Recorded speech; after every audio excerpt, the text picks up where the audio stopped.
Hello friends, അകലെ latest review. രാജുവിനോട് Padmavati ഫോണിൽ പറയുന്നുണ്ട്, ഇനി ഇതിങ്ങനെ വിട്ടാൽ പറ്റില്ല, ഞാൻ ഉടനെ തന്നെ ഇതിനൊരു പരിഹാരം ഉണ്ടാക്കാം, മോൻ ഫോൺ വെച്ചേരെ എന്ന് പറയുമ്പോൾ രാജു അങ്ങനെ ഫോൺ കട്ട് ചെയ്യുവാണ്. പത്മാവതി ആണെങ്കിൽ എന്താണ് അടുത്ത് ചെയ്യേണ്ടതെന്ന് ഇങ്ങനെ ആലോചിച്ച് നിൽക്കുവാണ്. പിന്നീട് കാണിക്കുന്ന രാജുവാണെങ്കിൽ ഇങ്ങനെ ബീച്ചിൽ വന്ന് ഇങ്ങനെ ഓരോന്ന് ആലോചിച്ച് ഇങ്ങനെ നിൽക്കുവാണ്. അപ്പോൾ ഒരു 2-3 ഗുണ്ടകളാണെന്ന് തോന്നുന്നു അങ്ങോട്ട് വരുന്നുണ്ട്. അതിലൊരാൾ ചോദിക്കുന്നു, മിസ്റ്റർ രാജു അല്ലേ? അതെ എന്നിങ്ങനെ രാജു പറയുന്നുണ്ട്. എന്താ കാര്യം എന്നിങ്ങനെ രാജു ചോദിക്കുമ്പോൾ അതിൽ ഒരാൾ പറയുക, ഞങ്ങളെ രാജുവിനെ ഒന്ന് പരിചയപ്പെടാൻ വന്നതാ. അതിനെന്താ, ആയിക്കോട്ടെ എന്ന് രാജു പറയുന്നുണ്ട്. അല്ല, നിങ്ങളൊക്കെ ആരാ? ഞാൻ ഹരി, ഇത് ശങ്കർ, ഇത് ഗോകുൽ. ഓ ശരി, പക്ഷെ നിങ്ങൾ എന്തിനാ എന്നെ പരിചയപ്പെടുന്നത്? അപ്പോൾ ഗോകുൽ പറയുക, അത് നമ്മൾ പരിചയപ്പെടണമല്ലോ, നമ്മൾ ബന്ധുക്കളാകാൻ പോകുമല്ലോ. അത് കേട്ടിട്ട് രാജു ചോദിക്കുക, ബന്ധുക്കളോ? ആരുടെ ബന്ധുക്കളാ? അതെ, റിയയുടെ ബന്ധുക്കൾ. ഞങ്ങളൊക്കെ റിയയുടെ ചേട്ടന്റെ ഫ്രണ്ട്സാ. അതിനീ റിയ ആരാ എന്നിങ്ങനെ രാജു ചോദിക്കുമ്പോൾ അവര് പറയുക, അല്ല റിയ അറിയില്ലേ? റിയ രാജുവിന്റെ കാമുകിയല്ലേ? ഓ അത് ശരി എന്ന് പറഞ്ഞ് പുഞ്ചിരിച്ചുകൊണ്ട് നിൽക്കുവാണ് രാജു. അപ്പോൾ നിങ്ങൾ എന്നെ ചൊറിയാൻ വന്നതല്ലേ എന്നിങ്ങനെ രാജു പറയുന്നുണ്ട്. നിങ്ങൾ പോയി വേറെ ആളെ നോക്ക്, എനിക്കാണെങ്കിൽ ഇപ്പം തീരെ സമയമില്ല എന്ന് പറഞ്ഞിട്ട് രാജു അവിടുന്ന് പോവുകയാണ്. പെട്ടെന്ന് ഗോകുൽ രാജുവിന്റെ തോളിൽ ഇങ്ങനെ കൈവെക്കുവാണ്. രാജു അവനെ ഒന്ന് സൂക്ഷിച്ചു നോക്കിയിട്ട് പറയുന്നു, എടാ കൈയെടുക്ക്, അല്ലെങ്കിൽ നിന്നെയും കൊണ്ടാ ഞങ്ങളൊന്ന് പോകും എന്ന് അവന്മാരും പറയുന്നുണ്ട്. അപ്പോൾ നിങ്ങൾ എന്നെ കൊണ്ടുപോകാൻ വന്നതല്ലേ? അതേടാ എന്നും പറഞ്ഞ് ഗോകുൽ ഇങ്ങനെ വിരൽ ചൂണ്ടുവാണ്. ആ ചൂണ്ടിയ വിരൽ തട്ടി മാറ്റിയിട്ട് അവനെ തല്ലി താഴെ ഇടുന്നുണ്ട്. അങ്ങനെ അവനെ അടിച്ച് താഴെ ഇട്ടിട്ട് രാജു പറയാ, ഡിയർ ഫ്രണ്ട്സ്, ഞാനൊരു വല്ലാത്ത മാനസികാവസ്ഥയിലാണ്. ഇനിയും എൻ്റെ ഈ സാഹചര്യത്തിൽ നിങ്ങൾ അടിമേടിച്ചാലുണ്ടല്ലോ, നിങ്ങൾ ആയുസ്സുകാലം മുഴുക്കൽ പിന്നെ ഉഴിച്ചിലും പിഴിച്ചിലുമായിട്ട് നടക്കേണ്ടി വരും. അതുകൊണ്ട് നിങ്ങൾ പോയി വേറെ ആളെ നോക്ക്. അപ്പോൾ ഗോകുൽ ചോദിക്കോ, ആഹാ നീ വലിയ ഹീറോ ആണോടാ? അല്ലടാ, ഹീറോ ഒന്നും അല്ല, നീ ന്യൂറോ എന്ന് കേട്ടിട്ടുണ്ടോ? പഴയ ഒരു ചക്രവർത്തി. എന്നാലേ നീ ഒരു കാര്യം ചെയ്യ്, ഈ റെക്കോർഡ് നീ ഒന്ന് കേട്ടു നോക്ക് എന്നും പറഞ്ഞ് ഗോകുൽ ഒരു വോയിസ് റെക്കോർഡ് ഇങ്ങനെ ഓൺ ചെയ്യുവാണ്. അത് ഋതികയുടെ ശബ്ദമായിരുന്നു. എൻ്റെ ഹസ്ബൻഡ് തെറ്റ് ചെയ്തിട്ടുണ്ടെങ്കിൽ ഈ സ്ത്രീയുടെ സഹോദരൻ എന്ന നിലയ്ക്ക് നിങ്ങൾക്ക് എന്ത് ശിക്ഷ വേണമെങ്കിലും കൊടുക്കാം. ഋതികയുടെ ആ വോയിസ് കേട്ട് രാജു വിശ്വസിക്കാനാകാതെ ഇങ്ങനെ ഞെട്ടിത്തെറിച്ച് നിൽക്കുവാണ്. ഗോകുൽ എന്നിട്ട് രാജുവിനോട് ചോദിക്കുന്നു, എന്താടാ മതിയായോടാ? അപ്പോൾ രാജു പറയാ, സുഹൃത്തെ, ഞാനും എൻ്റെ ഭാര്യയും കൂടെ ഒരു തെറ്റിദ്ധാരണയുടെ പേരിൽ ഇങ്ങനെ പിണങ്ങിയിരിക്കുക. ഞങ്ങളുടെ ഈ സിറ്റുവേഷൻ വെച്ച് നിങ്ങൾ മുതലെടുക്കരുത്. അതിനെ വാങ്ങിയ കാശിനുള്ള പണി ഞങ്ങൾ എടുക്കണ്ടേടാ. ഇപ്പോൾ നീ തീരുകയാണ് നിന്റെ ഭാര്യയ്ക്ക് വേണ്ടത്, അതുകൊണ്ട് ഞങ്ങൾ നിന്നെ കൊല്ലാൻ പോവുക എന്നിങ്ങനെ ഗോകുൽ പറയുവാണ്. അങ്ങനെ അവൻ രാജുവിനെ തള്ളി താഴെ ഇട്ടിട്ട് രാജുവിനെ തല്ലി ചതയ്ക്കുന്നുണ്ട്. ബാക്കിയുള്ളവരും ചേർന്ന് എഴുന്നേൽക്കടാ എന്നും പറഞ്ഞ് എല്ലാവരും കൂടെ ചേർന്ന് ശരിക്കും ഉപദ്രവിക്കുവാണ്. ഈ സമയത്താണെങ്കിൽ ഋതിക ഓഫീസിലിരുന്ന് രാജു പറഞ്ഞ വാക്കുകളൊക്കെ ഇങ്ങനെ ഓർക്കുവാണ്. എൻ്റെ മനസ്സും മേഡം കാണാതെ പോയതിന് ദൈവം മേഡത്തിന് മാപ്പ് തരട്ടെ. ഞാൻ എന്നും മേഡത്തെ സ്നേഹിച്ചിട്ടേ ഉള്ളൂ. രാജു അങ്ങനെ പറഞ്ഞതൊക്കെ ഓർത്ത് ഋതിക ഇങ്ങനെ കണ്ണും നിറഞ്ഞു നിൽക്കുമ്പോൾ ഋതികയുടെ ഫോണിലോട്ട് ഒരു ഫോൺ കോൾ വരുന്നുണ്ട്. പത്മാവതിയാണ് ഋതികയെ വിളിക്കുന്നത്. ഋതിക അങ്ങനെ ഫോൺ അറ്റൻഡ് ചെയ്യുമ്പോൾ പത്മാവതി പറയുക, സ്വന്തം മകളെ സ്വന്തമായിട്ട് തന്നെ പരിചയപ്പെടുത്തേണ്ടി വന്ന ഒരു ഗതികെട്ട അമ്മയാണ് ഞാൻ. പത്മാവതി അങ്ങനെ ഫോണിൽ കൂടി പറഞ്ഞത് കേട്ട് ഋതികയ്ക്ക് വിശ്വസിക്കാനാകാതെ കണ്ണു നിറഞ്ഞുകൊണ്ട് അമ്മയെന്നിങ്ങനെ വിളിക്കുന്നുണ്ട്. അതേ മോളെ, മോളുടെ അമ്മയാണ് ഞാൻ, എനിക്ക് എൻ്റെ അമ്മയെ ഉടനെ കാണണം എന്നും പറഞ്ഞ് കരയുവാണ് ഋതിക. കാണാം മോളെ, ഇതുവരെ അമ്മ എന്നെ കാണാതെ മാറി നടന്നത് എന്തുകൊണ്ടാ അമ്മേ? അത് മോളെ, എൻ്റെ മോൾക്ക് ഒരാപത്തും വരരുതെന്ന് കരുതിയിട്ടാ. അതിനെക്കുറിച്ചൊക്കെ ഒത്തിരി കഥകളുണ്ട് മോളെ, അതൊക്കെ ഞാൻ പിന്നീട് പറയാം. ഞാനിപ്പോൾ മോളെ വിളിച്ചത് മറ്റൊരു കാര്യം പറയാനാ. മോൾ എന്തിനാ ഇങ്ങനെ രാജുവിനോട് പിണങ്ങുന്നത്? ഇത്രയും നല്ലവനായ ഒരു ചെറുപ്പക്കാരനെ എൻ്റെ മോളെ നിനക്ക് കിട്ടില്ല. അവന് നിന്നോട് പ്രണയം മാത്രമേ ഉള്ളൂ. അവന് നീ ഇല്ലാതെ ജീവിക്കാനും പറ്റില്ല. നീ ഒരു ലെറ്റർ വായിച്ച് തെറ്റിദ്ധരിച്ചില്ലേ? ആ ലെറ്റർ എഴുതിയത് അവനല്ല, നിങ്ങളെ ചതിക്കാൻ വേണ്ടി ആരോ ചെയ്തതാ അത്. നീ ഇത്രയ്ക്ക് മണ്ടിയായി പോയല്ലോ മോളെ. ആ കത്തിലെ കൈപ്പട മോള് ശ്രദ്ധിച്ചായിരുന്നോ? അത് രാജു എഴുതിയതല്ല മോളെ. രാജു നിനക്കായി എഴുതിയ കത്തുണ്ടല്ലോ, അതാരോ മനഃപൂർവ്വം മാറ്റിയതാ.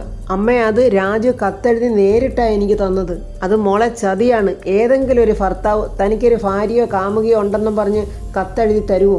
അവനാണെങ്കിൽ കുറേ നാളുകൊണ്ട് നിന്നോടുള്ള പ്രണയം പറയാനായിട്ട് നടക്കുവാണ്. പക്ഷെ നീ അതൊന്ന് പറയിപ്പിച്ചിട്ട് വേണ്ടേ? ഒടുവിൽ അവൻ നിന്നോടുള്ള പ്രണയം പറയാൻ വേണ്ടി എഴുതിയ ലെറ്ററാണ്. അപ്പോൾ ഋതിക ആ സംഭവം ഓർക്കുവാണ്. രാജു പുഞ്ചിരിച്ചുകൊണ്ട് ആ കത്ത് തന്നിട്ട് തിരിഞ്ഞു നിന്നതൊക്കെ ഓർക്കുവാണ്. ഈ ചതിയുടെ പിന്നിലും അംബിക തന്നെ ആയിരിക്കും. ആ വീട്ടിൽ ആരെങ്കിലും അംബികയ്ക്ക് വേണ്ടി ചാരപ്പണി നടത്തുന്നുണ്ടായിരിക്കും. അങ്ങനെ അവർ ചെയ്ത ചതിയാണ് മോളെ അത്. ഈ സമയത്ത് രാജുവിനെ ആണെങ്കിൽ അവന്മാര് ബീച്ചിലിട്ട് തല്ലി ചതയ്ക്കുവാണ്. മോളെ, നിന്നെ കല്യാണം കഴിക്കാനേ അവന് നിന്റെ അച്ഛൻ്റെ അനുവാദം ഉണ്ടായിരുന്നു. എന്നാൽ മോളുടെ അമ്മയുടെ അനുഗ്രഹവും കൂടെ വേണമെന്ന് അവൻ ആഗ്രഹിച്ചു. അതെന്താ മോളെ, വലിയ തെറ്റാണോ? പൊട്ടിക്കരഞ്ഞുകൊണ്ട് ഋതിക പറയുന്നു, അമ്മേ, ഞാൻ എൻ്റെ രാജുവിനെ തെറ്റിദ്ധരിച്ചതാണോ? അതിലെന്താ മോളെ സംശയം? അവൻ വളരെ നല്ലവനും നിഷ്കളങ്കനുമാ മോളെ. എത്രയും പെട്ടെന്ന് മോള് രാജുവിനെ കണ്ട് മാപ്പ് പറയണം. അമ്മേ, റിയ എന്ന് പറയുന്ന ഒരു സ്ത്രീ എപ്പോഴും രാജുവിനെ വിളിക്കാറുണ്ടായിരുന്നു. ആ സ്ത്രീയും അവളുടെ ചേട്ടനും ചേർന്ന് ഇവിടെ ഓഫീസിൽ വന്നിരുന്നു. അതും ചതി തന്നെയാ മോളെ. ഞാൻ പറഞ്ഞില്ലേ, ഇതിൻ്റെയൊക്കെ പിന്നിൽ വലിയൊരു ഗൂഢാലോചന തന്നെയുണ്ട്. ആ അംബികയും മകനും തന്നെ ആയിരിക്കും ഇതിൻ്റെയൊക്കെ പിന്നിൽ പ്രവർത്തിക്കുന്നത്. പിന്നെ റിയ എന്ന കള്ളപ്പേരിൽ വന്ന ആ പെണ്ണിനെ അംബിക ഇറക്കിയതാ. അങ്ങനെ ഒരു പെണ്ണില്ല. പിന്നെ റിയ എന്ന കള്ളപ്പേരിൽ രാജുവിൻ്റെ ഫോണിലോട്ട് വന്ന ഫോൺ കോൾ കൊച്ചമ്മണി എന്ന ആളിൻ്റെ സിം കാർഡിൽ നിന്നാണ്. അത് കൊച്ചമ്മണിയുടെ ഫോണാണ് മോളെ. അത് കേട്ട് ഞെട്ടിപ്പോയി ഋതിക. അയ്യോ അമ്മേ എന്നിങ്ങനെ വിളിച്ചു പോവുകയാണ് ഋതിക. അപ്പോൾ പത്മാവതി പറയുന്നുണ്ട്, നീ തെറ്റിദ്ധരിച്ച മറ്റൊരു കാര്യം കൂടി ഉണ്ട് മോളെ. രാജുവിനോടൊപ്പം പർദ്ദയിട്ട ഒരു പെണ്ണിനെ നീ കണ്ടുവെന്നുള്ള ഒരു കാര്യം. അന്ന് രാജുവിനോടൊപ്പം നീ കണ്ട ആ പർദ്ദയിട്ട സ്ത്രീ ഉണ്ടല്ലോ, അത് മോളെ ഞാനായിരുന്നു, നിന്റെ അമ്മ. അങ്ങനെ പറഞ്ഞത് കേട്ട് ഋതിക അങ്ങ് പൊട്ടിക്കരയുവാണ്. അമ്മയെ ഞാനെന്നും പറഞ്ഞ് ഋതികയുടെ കയ്യിൽ നിന്ന് അങ്ങ് ഫോൺ വിറച്ച് താഴെ വീഴുവാണ്. പെട്ടെന്ന് ഋതിക ഓർക്കുവാണ്, റിയയുടെ സഹോദരനാണെന്നും പറഞ്ഞ് വന്നയാൾ പറഞ്ഞത്. അവനെ എന്ത് ചെയ്യണമെന്ന് എനിക്കറിയാം. അതിന് നിങ്ങളുടെ സമ്മതമൊന്നും എനിക്ക് വേണ്ട. ഇന്ന് സൂര്യൻ അസ്തമിക്കുന്നതിന് മുമ്പ് തന്നെ അവൻ്റെ ജീവനില്ലാത്ത ശരീരമുണ്ടല്ലോ ഈ സിറ്റിയിലെ ഏതെങ്കിലും ഒരു മൂലയ്ക്ക് കാണും. ഭയത്തോടുകൂടിയാണ് ഋതിക അത് ഓർക്കുന്നത്. എൻ്റെ ദൈവമേ, എൻ്റെ രാജുവിനൊന്നും പറ്റരുതേ. അയ്യോ എൻ്റെ രാജു എന്നും പറഞ്ഞ് പെട്ടെന്ന് ആ ഫോണും ബാഗും ഒക്കെ എടുത്ത് ഋതിക ഓഫീസിൽ നിന്ന് ഇറങ്ങി ഓടുവാണ്. ഒന്നും പറയാതെ പുറത്തോട്ട് ഓടിപ്പോകുന്ന ഋതികയെ കണ്ടുകൊണ്ട് സാന്ദ്ര ചോദിക്കുന്നത്, എന്താ ഇത്? മേഡം മേഡം എന്ന് വിളിച്ചിട്ട് ഒന്നും പറയാതെ പോവുകയാണ് ഋതിക. അങ്ങനെ സാന്ദ്രയും മറ്റുള്ള സ്റ്റാഫും പുറകിന് ഓടിപ്പോകുന്നുണ്ട്. ആരെയും തിരിഞ്ഞു പോലും നോക്കാതെ ഋതിക പെട്ടെന്ന് വണ്ടിയിൽ കയറി അവിടെ നിന്ന് അങ്ങ് പോവുകയാണ്. ഇതെന്ത് പറ്റി മേഡത്തിന്? എന്താ ഒന്നും പറയാഞ്ഞത് എന്നിങ്ങനെ സംശയത്തോടെ നിൽക്കുവാണ് സാന്ദ്രയും മറ്റുള്ള സ്റ്റാഫുകളും. കാറിങ്ങനെ ഓടിച്ചോണ്ട് പോകുമ്പോഴും ഋതിക കരയുവാണ്. ദൈവമേ, എൻ്റെ രാജുവിനൊന്നും പറ്റരുത്. എനിക്ക് എൻ്റെ രാജുവിനെ ഇപ്പം കാണണം. ഞാൻ എൻ്റെ രാജുവിനെ തെറ്റിദ്ധരിച്ചു. എൻ്റെ ദൈവമേ, എന്നോട് ക്ഷമിക്കണേ. അങ്ങനെ വേഗത്തിൽ കാറോടിച്ച് പോവുകയാണ് ഋതിക. അപ്പോൾ അവിടെ അടുത്തുള്ള ഒരു കടയിൽ ഋതിക കാണുന്നുണ്ട്. ഓഫീസിൽ അന്ന് റിയ എന്ന പേരും പറഞ്ഞ് വന്ന പെണ്ണും അവിടെ സഹോദരനായിട്ട് വേഷം കെട്ടി വന്ന ആളും. അയാൾ അവൾക്കിങ്ങനെ ഐസ്ക്രീം കോരി കൊടുക്കുന്നതാണ് ഋതിക കാണുന്നത്. ഋതിക അങ്ങനെ പെട്ടെന്ന് വണ്ടി സൈഡിലോട്ട് ഒതുക്കി നിർത്തിയിട്ട് അയാൾ പറഞ്ഞതൊക്കെ ഓർക്കുവാണ്. ഇവൾ ആരാണെന്നറിയാവോ? റിയ, നിങ്ങളുടെ ഭർത്താവിൻ്റെ ഭാര്യ. റിയയായിട്ട് വേഷം കെട്ടി വന്ന അവൾ പെട്ടെന്ന് തിരിയുമ്പോൾ ഋതികയെ കാണുന്നുണ്ട്. എന്നിട്ട് കൂടെ വന്നവനോട് പറയുന്നു, ദേണ്ട അവള്. അങ്ങനെ ഋതിയെ കണ്ട് രണ്ടുപേരും ഭയത്തോടുകൂടി പെട്ടെന്ന് അവരുടെ സ്കൂട്ടറിൽ കയറി അങ്ങ് പോവുകയാണ്. ഋതികയ്ക്കപ്പം കാര്യങ്ങളൊക്കെ മനസ്സിലാകുന്നുണ്ട്. പത്മാവതി പറഞ്ഞതും ഇതെല്ലാം ഒരു ചതിയായിരുന്നുവെന്ന്. ഈ സമയത്താണ് അംബിക ഋതികയുടെ റൂമിൽ വന്ന് ആ അലമാരിയെല്ലാം പരിശോധിക്കുവാണ്. അവൾ ഇത് എവിടെ കൊണ്ടുപോയാൽ വെച്ചിരിക്കുന്നു. അങ്ങനെ ഓരോന്നും ഇങ്ങനെ പൊക്കിയും താത്തുമൊക്കെ നോക്കുവാണ് അംബിക. ചേടാ, ഇത് ഇവിടെ എങ്ങും കാണുന്നില്ലല്ലോ, ഇത് എവിടെ കൊണ്ടുപോയി വെച്ചിരിക്കുക എന്നും പറഞ്ഞ് വീണ്ടും ആ ബുക്കെല്ലാം ഇങ്ങനെ ഇടയ്ക്ക് വാരി നോക്കുമ്പോൾ ആ ബുക്കിനിടയിൽ നിന്ന് കിട്ടുന്നുണ്ട് ഋതികയും രാജുവും സൈൻ ചെയ്ത ഡിവോഴ്സ് പെറ്റീഷൻ. അംബികയുടെ കയ്യിൽ അത് കിട്ടിയതും അംബികയ്ക്ക് ഭയങ്കര സന്തോഷമായി. അങ്ങനെ സന്തോഷത്തോടെ അതും എടുത്തുകൊണ്ട് ഇങ്ങനെ പോവുകയാണ് അംബിക. ഈ സമയത്ത് പത്മാവതി ഇങ്ങനെ കാറിൽ വന്നുകൊണ്ടിരിക്കുവാണ്. സജി, വണ്ടി ഒന്ന് വേഗം വിട് എന്നൊക്കെ പറയുന്നുണ്ട്. ഈ സമയം ഋതിക ബീച്ചിലോട്ട് വന്ന് കാണുന്നത് 3 ഗുണ്ടകൾ ചേർന്ന് രാജുവിനെ തല്ലി ചതയ്ക്കുന്നതാണ്. അത് കണ്ട് പൊട്ടിക്കരഞ്ഞുകൊണ്ട് ഋതിക രാജുവെന്നും വിളിച്ചുകൊണ്ട് ഓടി വരുവാണ്. രാജുവിനെ ഉപദ്രവിച്ചിട്ട് അവരിങ്ങനെ പിടിച്ച് തള്ളുമ്പോൾ അത് കണ്ടിട്ട് ഓടി വന്ന് ഋതിക പൊട്ടിക്കരഞ്ഞുകൊണ്ട് രാജുവിനെ അങ്ങ് കെട്ടിപ്പിടിക്കുവാണ്. സോറി രാജു, സോറി, ഞാൻ എൻ്റെ രാജുവിനെ തെറ്റിദ്ധരിച്ചു പോയി. എന്നോട് ക്ഷമിക്ക് രാജു, ഞാൻ സത്യമറിയാതെ രാജുവിനെ സംശയിച്ചു പോയി. ഋതികയുടെ കൈപിടിച്ച് മാറ്റിയിട്ട് രാജു പറയുന്നു, അതുകൊണ്ടാണല്ലേ ഇവരെന്നെ കൊല്ലുവെന്ന് നേരിട്ടെന്ന് പറഞ്ഞിട്ടും മേഡം സമ്മതം മൂളിയത്. കരഞ്ഞുകൊണ്ട് ഋതിക രാജു എന്ന് വിളിക്കുവാണ്. മേഡം കരയണ്ട, മേഡം പറഞ്ഞ ഓഡിയോ എല്ലാം ഞാൻ കേട്ടു. എന്നെ അങ്ങ് കൊന്നു കളയാൻ വേണ്ടി മേഡം ഇവർക്ക് സമ്മതം കൊടുത്തു അല്ലേ? അയ്യോ, ഞാൻ സമ്മതം മൂളിയതല്ല രാജു. ആ സമയത്ത് എനിക്ക് ഭ്രാന്തായിരുന്നു. എന്ത് ചെയ്യണമെന്ന് എനിക്ക് അറിയില്ലായിരുന്നു രാജു. അപ്പോൾ രാജു പറയാ, എൻ്റെ ഭാര്യ ഇവർക്ക് സമ്മതം കൊടുത്തത് കൊണ്ടല്ലേ ഇവരടിച്ച അടിയും ചവിട്ടും എല്ലാം ഞാൻ നിന്ന് കൊണ്ടത്. ഞാൻ പക്ഷേ ഇവരെ തിരിച്ചടിച്ചില്ല. എന്തുകൊണ്ടാണെന്നറിയാവോ? എൻ്റെ ഭാര്യയുടെ ആഗ്രഹമല്ലേ, അതങ്ങ് നടക്കട്ടെന്ന് വിചാരിച്ചു.